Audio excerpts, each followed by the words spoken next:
UFC 298 is this Saturday, and I'm about to give you my breakdown and analysis for all the main card fights as well as some interesting prelim. Now let's get straight into the main event. Volkanovski versus Ilia Topuria. A lot of people are backing Topuria to KO Volkanovski. Some of the main factors behind this is Volkanovski being 35 years old, him recently being knocked out in October, and most importantly, Topuria's power and skill set. Now, all that is well and good, but Volkanovski is one of the best minds in the sport and is laser focused on the task at hand. He is aware of all these factors and these risks and still has the confidence to back himself as he normally does. He is not that easy to hit clean and still has a strong chin in the event that he does get hit. He has great footwork and excellent game planning to nullify his opponent's strengths, and he can even exploit their weaknesses. He has the ability to adapt on the fly in a fight and knows how to win close rounds. He is battle tested and very comfortable in championship fights. He can go all 5 rounds if he has to. Topuria, granted, he has the power, cardio, slick boxing, great head movement, and possesses the ability to finish a fighter like Volkanovski. But finishing Volkanovski, that's no easy task for most men. He got caught by a very well set up head kick by Islam Makhachev in the second time fighting him. He's clearly not that easy to figure out, and nobody has figured out a clear blueprint on how to beat Volkanovski. You gotta catch him by surprise to KO him, and I don't know if Topuria has that in him. Based on experience, game planning, adaptability in a fight, I gotta go with Volkanovski here, guys. I see him being able to figure out Topuria's weaknesses over the 5-round fight and exploit them. He also has the high fight IQ to do enough to steal some very close rounds and squeak out a decision. Next up, I'm going to the co-main, and this fight may very well not happen. Robert Whittaker versus Paulo Costa. To me, Robert Whittaker is one of the best in the division and has a fight style that beats most. Not all, but most. He's one of the most technical fighters in the entire division and should make easy work of Paulo Costa. Paulo Costa's power, people rate him very highly for being a KO specialist. I don't see it. Based on his last fight, he should have been able to KO Luke Rockhold, and he wasn't able to do so. So, does he really have that much KO power? I don't know. It could be one-off, but I think Robert Whittaker is going to be able to survive the power and make this fight hell for Paulo Costa and get that W. Next up is Geoff Neal versus Ian Machato Gary, and my take is going to be one that a lot of people are going to disagree with. Ian Gary is not the most amazing striker in the world as he would want you guys to believe. He's very good, don't get me wrong, but he does get caught. Him having as much openings in the striking to get caught like what happened in the Kenan Song fight, it's a bad thing to have against a guy like Geoff Neal. And Geoff Neal is also very durable. He's hard to put away with strikes.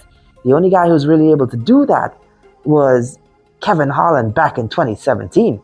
So putting him out may not be the solution for Ian Gary. He might go to decision as his best outcome.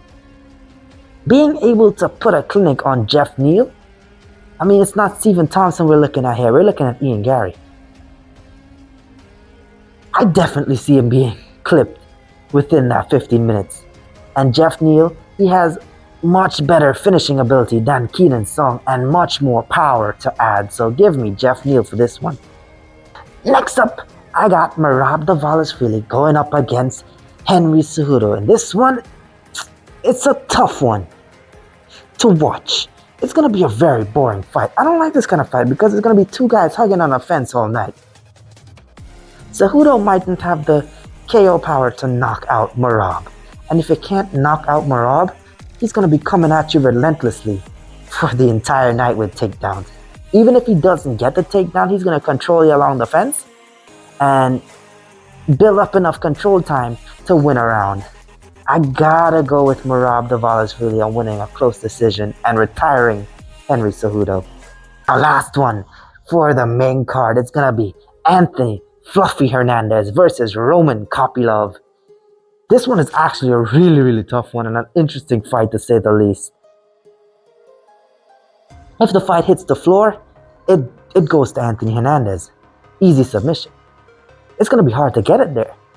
And if the fight stays standing up, Kopylov is gonna have his way and technically dismantle Anthony Hernandez and even finish him.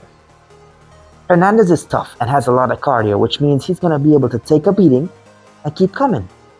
But my brain is just saying that's not gonna be enough for a technically brilliant striker with some decent takedown defense, if I say so. 92%, fairly good.